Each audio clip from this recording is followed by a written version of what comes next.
Hello, Renz. Bakit hindi ka na nagparamdam sa akin? Naku, Emma. Pasensya ka na. Busy lang talaga ako. Renz, pwede ba tayong magkita? Isasabihin sana ako sa'yo.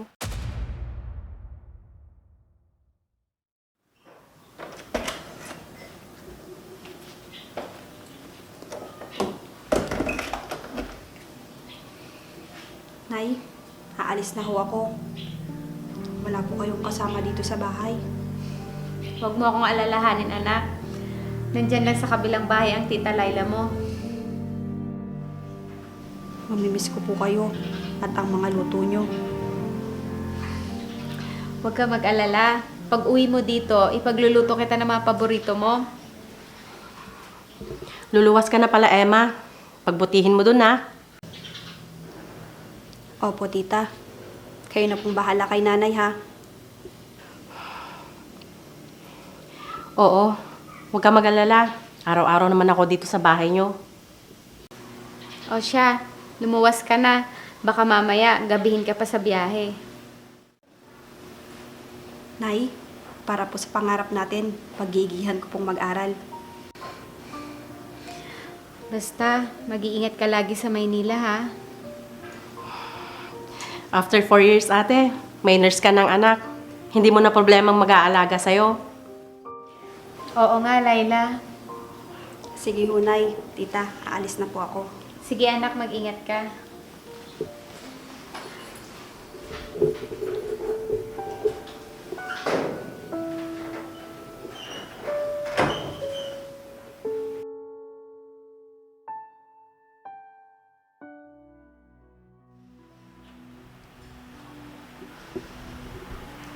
Hindi ko alam kung paano ko sasabihin kay nanay ang lahat. Renz, asan ka na? Ba't hindi ka na nagpaparamdam sa akin?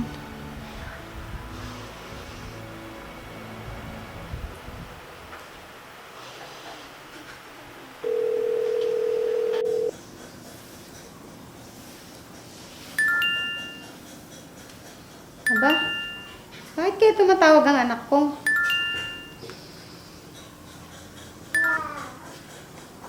Hello, anak? Hello, Nay. Kamusta po kayo? Ayos lang naman.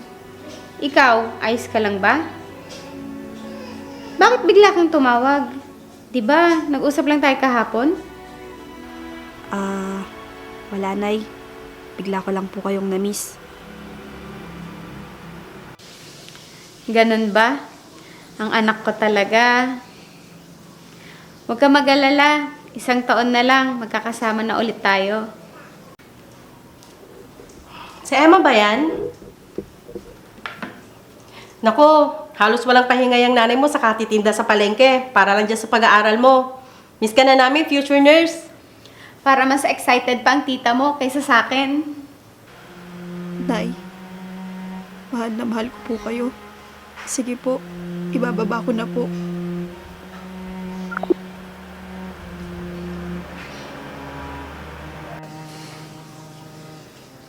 Anong nangyari sa batang yun?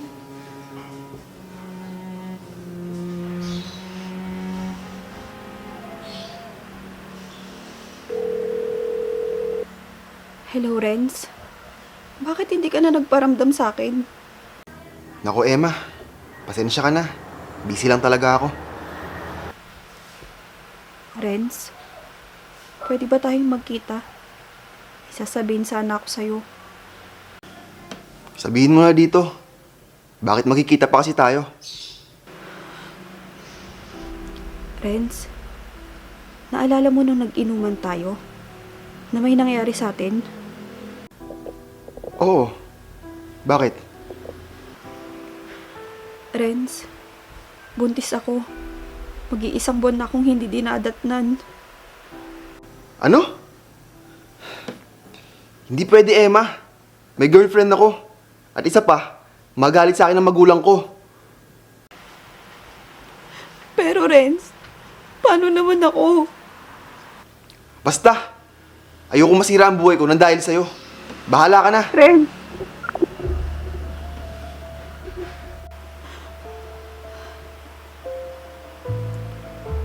Diyos ko, paano ko ipapaliwanag kay nanay at tita ito?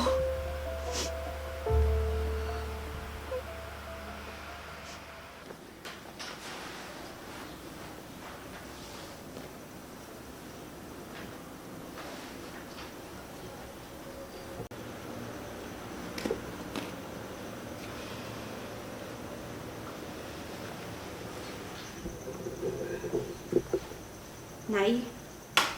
Oh anak, bakit umuwi ka? Wala ka bang pasok? Nay, wala ho. Sem break po namin ngayon kaya umuwi po ako. Oh, buti dumating si Emma. Wala ba kayong pasok? Oo, Laila. Sem break daw nila, kaya umuwi siya. Sem break? Eh di ba?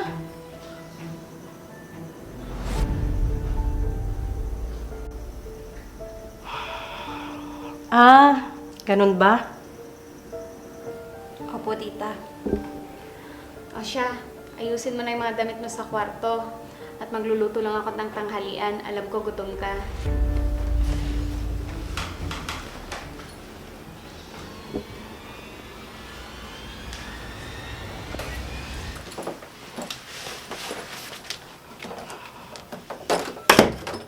Magsabi ka nga sa akin ng totoo, bata ka. Ano yun?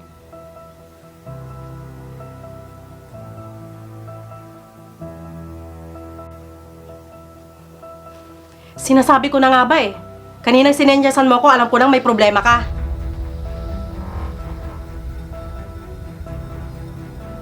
Tita, natatakot po ako kay nanay. Hindi ko po alam kung paano ko po sasabihin sa kanya.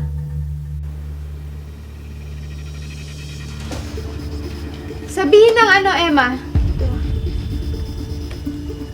Mag-ibig mong sabihin, umuwi ka dahil... Oo ate, buntis ang anak mo, kaya umuwi siya. Akala ko ba nag-aaral ka mabuti?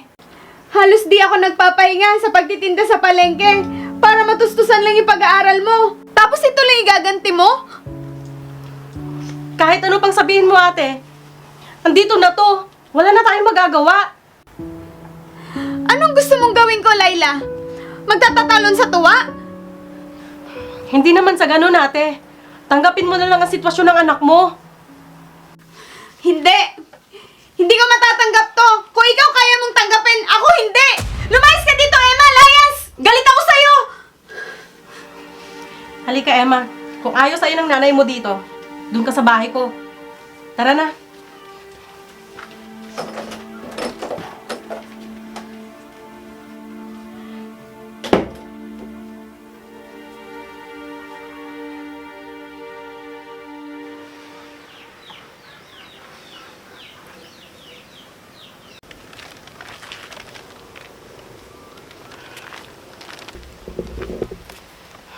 Ate, pwede ba tayong mag-usap?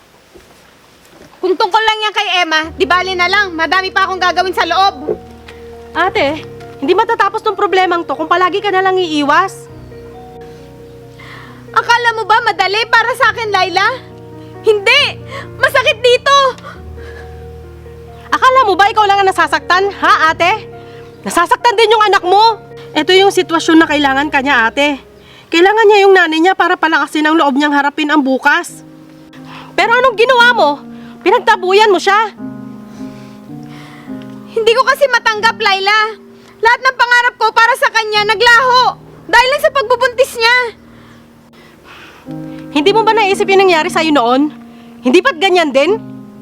Ganyan ba ang ginawa ng mga magulang natin noong inamin mong buntis ka kay Emma? Di ba hindi?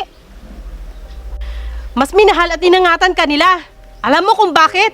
Dahil mahal ka nila at dahil magkakaroon na ng bagong anghel sa pamilya natin. Hindi ko alam, Laila, kung kaya ko siyang patawarin. Alam ko kaya mo. At alam mo kung paano magmahal ang isang ina, di ba? Hindi kayang tiisin ang kanyang anak. Kayang ibigay kahit na ang buhay. At higit sa lahat, walang inang gustong masaktan at magdusa ang kanyang anak. At ikaw yun, ate. Di ba? At ngayon, mas kailangan ni Emma ang kalinga at suporta mo. Dapat maging masaya tayo, ate. Magkakaapo na tayo. Kahit wala siyang tatay, madami naman siya magiging nanay. Di ba? Tama ako? Kaya halika na, ate. Ikaw na lang magbigay sa kanya nito.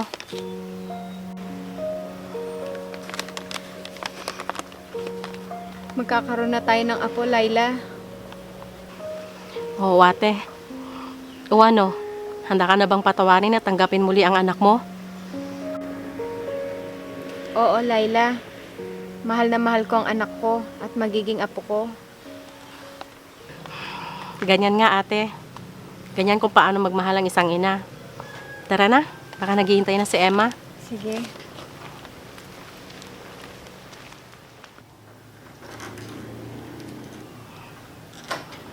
Emma, meron daw gusto kong mausap sa'yo. Sino daw po, tita? Anak, Nay, bakit nandito po kayo? Ibig bang sabihin? hindi na galit si nanay sa inyo. Paanong? Dahil sa tita mo, anak, naliwanagan ako sa mga sinabi niya. Dapat lang na magkaayos kayong mag-ina. Kawawa naman si baby pag lumabas siyang ganyan kayo.